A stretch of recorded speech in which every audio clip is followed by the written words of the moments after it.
www.hubburrasool.net.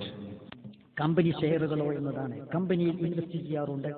Company നമ്മൾ നേരത്തെ പറഞ്ഞതുപോലെ ഒരു കമ്പനി എന്താന്ന് പറഞ്ഞാൽ രൂപീകരണം നടത്താൻ വേണ്ടി പോകുമ്പോൾ അതിന്റെ പ്രൊമോട്ടർമാർ ആദ്യമായിട്ട് ഷെയർ ഇഷ്യൂ ചെയ്യുന്നു.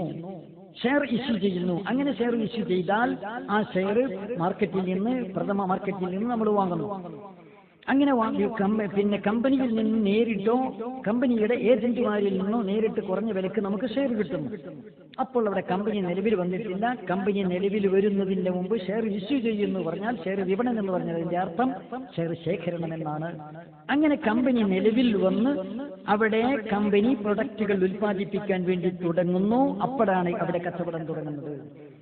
അങ്ങനെ ഇവിടെ ഷെയറുകൾ വാസ്തവത്തിൽ ഷെയറുകൾ ഉപയോഗിച്ചുകൊണ്ട് കമ്പനി സ്ഥലം വാങ്ങിയതോ കെട്ടിടമുണ്ടാക്കിയതോ ഉപകരണങ്ങൾ വാങ്ങിയതോ ഒന്നും സക്കാത്തിന് വിധേയമാകുന്നില്ല. പക്ഷെ അങ്ങനെയാണെങ്കിലും ഇന്ന് നമ്മളെ സംബന്ധിച്ചിടത്തോളം കമ്പനി ഷെയറുകൾ ഷെയറുകൾ പ്രഥമ മാർക്കറ്റിൽ നിന്നോ അതല്ലെങ്കിൽ സ്റ്റോക്ക് എക്സ്ചേഞ്ചിൽ നിന്നോ പ്രഥമ മാർക്കറ്റിൽ നിന്നായാലും ഒരു കമ്പനിയുടെ നമ്മുടെ രാജ്യത്തെ നിലവിലുള്ള നിയമപ്രകാരം വിദേശത്തും ഇന്ന് നിലവിലുള്ള നിയമപ്രകാരം ഒരു കമ്പനിയുടെ ഒരു വിപുലമായ ഒരു വലിയ കമ്പനിയുടെ ഷെയർ നമ്മൾ വാങ്ങിക്കഴിഞ്ഞാൽ ആ ഷെയർ നമുക്ക് പിൻവലിക്കാനുള്ള അവകാശമില്ല. കമ്പനി പ്രവർത്തനം നിർത്തി ലിക്വിഡേറ്റ് ചെയ്ത് അവകാശങ്ങളൊക്കെ കൊടുത്തു വീട്ടുന്ന സമയത്തല്ലാതെ തന്റെ ഷെയർ തിരിച്ചു കിട്ടുകയില്ല.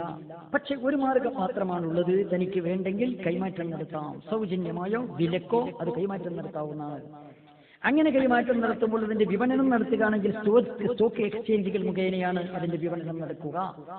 അങ്ങനെ നമുക്ക് വിൽക്കണമെങ്കിൽ വിൽക്കാവുന്നതാണ്. ഇങ്ങനെ നമുക്ക് അത് വിൽക്കാവുന്ന നമ്മുടെ ഷെയറുകൾ, ആ ഷെയറുകൾക്ക് സക്കാത്തുണ്ടോ? സക്കാത്തുണ്ട്. ആ ഷെയറുകൾക്ക് സക്കാത്തുണ്ട്. കമ്പനി ഇസ്ലാമിക സ്വഭാവത്തിലുള്ള കമ്പനികൾ വിദേശത്ത് അങ്ങനെ ചിലപ്പോൾ പലിശരഹിത ബാങ്കുകൾ, ഇസ്ലാമിക് ബാങ്കുകൾ ചില ബിസിനസ്സുകൾ നടത്തുന്നുണ്ട്. ഇസ്ലാമിക് ബാങ്കുകൾ അതുപോലെ തന്നെ ഇസ്ലാമിക സ്വഭാവത്തിൽ നടത്തുന്ന സാമ്പത്തിക സ്ഥാപനങ്ങളും അങ്ങനെ ബിസിനസ്സുകൾ നടത്തുന്നുണ്ട്. അവിടെ കമ്പനികൾ തന്നെ സക്കാത്ത് കൊടുക്കുന്നു.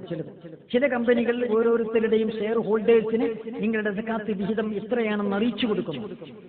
ഇത് രണ്ടുമില്ലാത്തയിടത്ത് നമ്മുടെ ഷെയറിന്റെ മൂല്യം നമ്മൾ കണക്കാക്കണം. അത് അപ്പോൾ ഇന്ന് നെറ്റിലൂടെ മനസ്സിലാക്കാൻ ഏതൊരു കമ്പനിയുടെയും ഇപ്പോൾ ആസ്തി എത്രയുണ്ടെന്നും നമ്മുടെ ഷെയർ എത്ര സംഖ്യയെ പ്രതിനിധാനം ചെയ്യുന്നെന്നും മനസ്സിലാക്കാനുള്ള സംവിധാനമുള്ളത് കൊണ്ട് നമ്മുടെ ഷെയറിന്റെ മൂല്യം മനസ്സിലാക്കാം.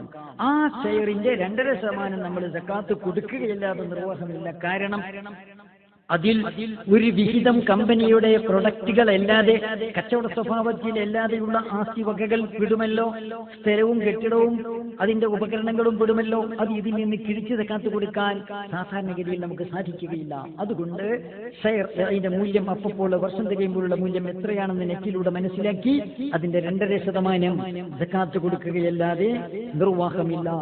ഇൻവെസ്റ്റ്മെന്റ് എന്ന് പറയുമ്പോൾ അത് പലിശ ഇടപാട് നടത്തുന്ന പലിശാധിഷ്ഠിതമായ സാമ്പത്തിക സ്ഥാപനങ്ങളിൽ ഇൻവെസ്റ്റ് ചെയ്താൽ നമ്മൾ ഇൻവെസ്റ്റ് ചെയ്ത സംഖ്യക്ക് മാത്രമേ നമുക്ക് അവകാശമുള്ളൂ. ഇപ്പം ബാങ്കിലെ ഡെപ്പോസിറ്റ് എന്ന് പറഞ്ഞാൽ ബാങ്കിലെ ഡെപ്പോസിറ്റ് അത് വർദ്ധിക്കുന്നതിന്റെ ഫവായിദ് ഉണ്ടാകുന്നു. അവിടെ ബാങ്കിലെ ഫവായിദ് എന്ന് പറഞ്ഞാൽ അത് പലിശയാണ്. പലിശക്ക് ഉടമാവകാശമില്ല. അതിന് സക്കാത്ത് ബാധകമല്ല. അതുകൊണ്ട് അതിൽ നമ്മൾ അവിടെ ഇൻവെസ്റ്റ് ചെയ്തിട്ടുള്ള നമ്മുടെ ഡെപ്പോസിറ്റ് സംഖ്യ, ആ പ്രോപ്പർ ഡെപ്പോസിറ്റ് സംഖ്യ, അതിന് മാത്രമാണ് സക്കാത്തുള്ളത്. അത് സക്കാത്ത് കണക്കാക്കി കൊടുക്കേണ്ടതാകുന്നു. www